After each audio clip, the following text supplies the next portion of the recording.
이번 시간에 스트럭처럴 패턴, 데코레이터에 대해서 배워보도록 하겠습니다. 데코레이터는 동적으로 특정 객체의 기능을 추가하기 위해 사용됩니다. 데코레이터의 장점으로는 기능을 추가하는 방법으로는 클래스 인헤리턴스도 있지만 클래스 인헤리턴스는 정적으로 기능을 추가하는 반면에 데코레이터는 동적으로 기능을 추가할 수 있습니다. 즉, 클래스 인헤리턴스를 통해 기능을 추가하면 프로그램이 실행되기 이전에 모든 게 결정되지만 데코레이터를 이용하면 런타임에 사용자가 원하는 시점에 기능을 추가할 수 있습니다. 그리고 데코레이터들은 모두 동일한 인터페이스를 구현하기 때문에 런타임에 특정 객체에 원하는 기능들을 추가할 수 있으며 동일한 기능을 반복해서 추가하는 것도 가능합니다. 데코레이터와 컴포넌트는 모두 동일한 인터페이스를 구현하기 때문에 인터페이스를 사용하는 클라이언트는 데코레이터가 적용된 객체와 데코레이터가 적용되지 않은 컴포넌트 객체를 모두 동일한 방식으로 처리할 수 있습니다. 그리고 데코레이터는 클래스 인헤리턴스를 통해 기능을 확장하는 방법보다 코드의 재활용성 관점에서 훨씬 유리합니다. 데코레이터 패턴의 단점으로는 불가능한 것은 아니지만 데코레이터를 통해 기존에 추가한 기능을 다시 없애는 게 비교적 어렵습니다. 데코레이터의 구현 방법으로는 첫 번째, 모든 데코레이터와 컴포넌트는 동일한 인터페이스를 구현합니다. 그리고 모든 데코레이터는 기존의 특정 기능을 불러오고 여기에 새로운 특정 기능을 추가하는 방식으로 동작하도록 합니다. 리얼 월드에서 데코레이터 패턴은 여러 옵션 추가가 가능한 주문 시스템에서 많이 활용되고는 합니다. 예를 들어 다음과 같이 커피 주문 시스템에 데코레이터 패턴을 적용할 수 있는데요. 만약 이러한 커피 주문 시스템에 옵션이 추가된 메뉴를 클래스 인헤리턴스를 통해 구현하면 구현해야 할 코드가 클래스의 종류 혹은 옵션의 추가에 따라 기하급수적으로 늘어나게 됩니다. 특히 비교적 커피의 종류와 커피에 추가하는 옵션들이 많은 스타벅스의 메뉴의 경우 클래스 인헤리턴스를 통해 구현하는 것은 거의 불가능하고 설령 구현한다 하더라도 커피의 종류 혹은 옵션이 하나라도 추가가 되면 엄청나게 많은 종류의 클래스들을 새로 만들어 줘야 하기 때문에 사실상 거의 유지보수가 불가능하다고 볼 수 있습니다. 정말 간단하게 아메리카노, 라떼 이렇게 두 가지 종류의 커피에 사이즈, 시럽, 아이스 이렇게 세 가지 옵션 처리가 있을 경우 클래스 인헤리턴스를 통해 옵션에 대한 메뉴들을 만들면 다음과 같이 여러 클래스들을 구현해 주어야 합니다. 커피 주문 시스템에 옵션이 추가된 메뉴를 데코레이터 패턴을 이용하면 동적으로 옵션을 처리할 수 있기 때문에 쉽게 구현할 수 있습니다. 이전 예제와 동일하게 아메리카노, 라떼 이렇게 두 가지 종류의 커피에 사이즈, 시럽, 아이스 세 가지 옵션 처리가 있을 경우 클래스 인헤리턴스 대신 오브젝트 컴포지션을 이용하는 데코레이터 패턴을 통해 옵션에 대한 메뉴를 만들면 다음과 같이 컴포넌트 클래스 2개와 3개의 데코레이터 클래스로 구현 가능합니다. 즉, 이러한 경우 클래스 인헤리턴스를 통한 기능 확장보다는 데코레이터를 통한 기능 확장이 구현, 재활용성 및 유지보수성 관점에서 훨씬 용이합니다. 새로운 옵션이 추가됐을 때 클래스 인헤리턴스를 통한 구현은 기하급수적으로 전체 옵션을 조합하는 경우의 수가 많아지는 만큼 클래스들을 구현해 주어야 합니다. 기존 예제에서 add 크림 옵션 하나 추가 시 클래스 인헤리턴스를 통해 구현하게 되면 메뉴별 기존 옵션 경우의 수 곱하기 2만큼 늘어나기 때문에 경우의 수가 늘어난 만큼 클래스들을 새로 구현해 줘야 합니다. 반면에 데코레이터 패턴 적용 시에는 크림 데코레이터 클래스 하나만 추가해주면 됩니다. 마찬가지로 모카와 같은 새로운 커피 메뉴가 추가될 경우에도 데코레이터 패턴 적용 시 모카 컴포넌트 클래스 딱 하나만 추가하면 되지만 클래스 인헤리턴스를 통해 기능을 확장하는 방식을 적용하면 모카에 대한 모든 기능의 경우의 수만큼 클래스들을 구현해 주어야 합니다. 이러한 클래스 인헤리턴스를 통한 기능 확장은 구현뿐만 아니라 유지 보수에도 매우 불리합니다. 예를 들어 크림을 추가하는 옵션의 가격을 300원에서 400원으로 인상할 때 클래스 인헤리턴스를 통해 구현한 경우 크림 정보가 포함된 메뉴의 모든 클래스들의 가격을 하나하나 100원 인상된 가격으로 수정해 주어야 합니다. 반면에 오브젝트 컴포지션을 이용하는 데코레이터 패턴의 경우 하나의 데코레이터 클래스 크림 데코레이터에서 가격을 300원에서 400원으로 수정해 주기만 하면 됩니다.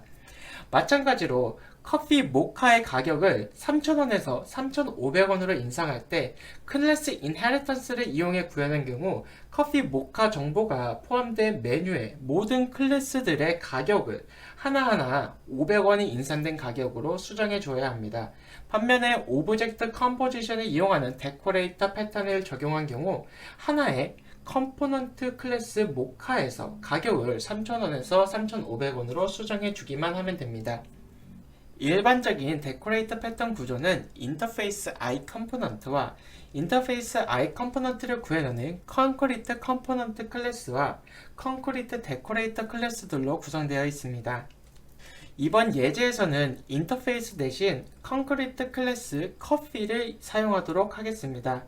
그 이유는 컨크리트 컴포넌트 클래스들과 컨크리트 데코레이터 클래스들 모두 동일한 함수를 구현해야 한다는 조건 때문에 일반적으로 인터페이스를 상속받아 구현하는 것인데, 여기서 클래스 커피의 생성자에서 스트링 인포메이션과 인트 프라이스를 모두 업데이트하며 클래스 커피를 상속받는 컨크리트 컴포넌트 클래스 및 컨크리트 데코레이터 클래스들 모두 클래스 커피의 생성자의 정보를 전달해야 하기 때문에 컨크리트 컴포넌트 클래스와 컨크리트 데코레이터 클래스 모두 동일한 함수를 구현해야 한다는 조건이 만족하게 됩니다. 물론 여기서 말하는 동일한 함수는 베이스 클래스 커피의 생성자를 의미합니다. 베이스 클래스로 쓰이는 클래스 커피는 단순히 생성자를 통해 인포메이션과 프라이스를 전달받아 업데이트하는 역할을 합니다. 또한 getCost 및 getCoffeeInfo 함수를 통해 외부에서 커피의 정보, 프라이스와 인포메이션을 불러올 수 있도록 하였습니다. 커피를 상속받는 컴포넌트 클래스 아메리카노는 베이스 클래스 커피 생성자의 인포메이션으로 아메리카노를 전달하고 프라이스로 3,000원을 전달합니다. 커피를 상속받는 또 다른 컴포넌트 클래스 라떼는 베이스 클래스 커피의 생성자의 인포메이션으로 라떼를 전달하고 프라이스로 3,500원을 전달합니다. 크림 데코레이터는 생성자로 전달받은 커피 객체에 getCoffeeInfo를 호출하고 크림이라는 정보를 덧붙인 것이 베이스 클래스 커피의 생성자의 인포메이션으로 전달되도록 하여 인포메이션이 기존 객체 인포메이션에 크림이 더해진 것으로 업데이트 되도록 합니다. 또한 생성자로 전달된 커피 객체에 getCost를 호출하고 300원을 더한 값을 베이스 클래스 커피의 생성자의 프라이스로 전달되도록 하여 프라이스가 기존 객체의 프라이스에 300원이 더해진 것으로 업데이트 되도록 합니다. 사이즈업 데코레이터와 시럽 데코레이터 또한 크림 데코레이터와 동일한 방식으로 동작하며 사이즈업 데코레이터를 통해 생성된 커피 객체는 기존 커피 객체의 인포메이션에 사이즈업이라는 정보가 덧붙여진 것으로 인포메이션을 업데이트하고 기존 커피 객체의 프라이스에 400원이 더해진 것으로 프라이스를 업데이트합니다. 마찬가지로 시럽 데코레이터를 통해 생성된 커피 객체는 기존 커피 객체의 인포메이션에 시럽이라는 정보가 덧붙여진 것으로 인포메이션을 업데이트하고 기존 커피 객체의 프라이스에 200원이 더해진 것으로 프라이스를 업데이트합니다. 실행 예제를 한번 살펴보면 실행 예제에서 테스트를 위해 만든 함수 showCoffeeInfo는 함수의 입력으로 전달된 커피 객체에 getCoffeeInfo와 getCost 함수를 호출하여 커피 객체의 모든 정보를 출력합니다. 메인 함수에서 먼저 아메리카노 커피 객체 아메리카노를 생성하고 showCoffeeInfo 함수에 아메리카노를 전달하면 단순히 아메리카노 코스트 3,000원을 호출하는 것을 알 수 있습니다. 이 아메리카노에 시럽 데코레이터를 감싸서 생성한 커피 객체를 다시 아메리카노로 받고 쇼커피 인포 함수에 아메리카노를 전달하면 시럽이 한 번 추가된 버전인 아메리카노 플러스 시럽 코스트 3,200원을 출력하는 것을 알 수 있습니다. 동일한 방식으로 다시 시럽 데코레이터를 이용하여 생성된 커피 객체를 아메리카노로 받아 쇼커피 인포 함수로 전달하면 시럽이 총 2번 추가된 버전인 아메리카노 플러스 시럽 코스트 3,400으로 아메리카노가 업데이트된 것을 알 수 있습니다. 동일한 방식으로 크림 데코레이터를 이용하여 쇼커피 인포로 정보가 업데이트된 커피 객체 아메리카노를 전달하면 크림이 추가된 정보인 아메리카노 플러스 시럽 플러스 크림 코스트 3,700을 출력하고 동일한 방식으로 사이즈업 데코레이터를 이용하여 쇼 커피 인포로 정보가 업데이트된 커피 객체를 전달하면 사이즈업이 추가된 버전인 아메리카노 플러스 시럽 플러스 크림 플러스 사이즈업 코스트 4,100원을 출력하는 것을 알 수 있습니다.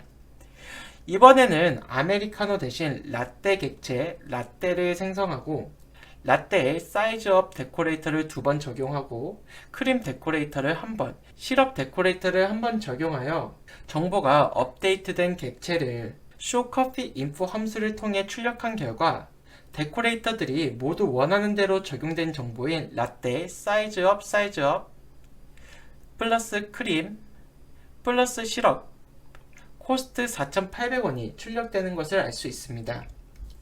이번 시간에 배운 스트럭처럴 패턴 데코레이터를 여러분들이 현업에서 많이 적용할 수 있길 바랍니다.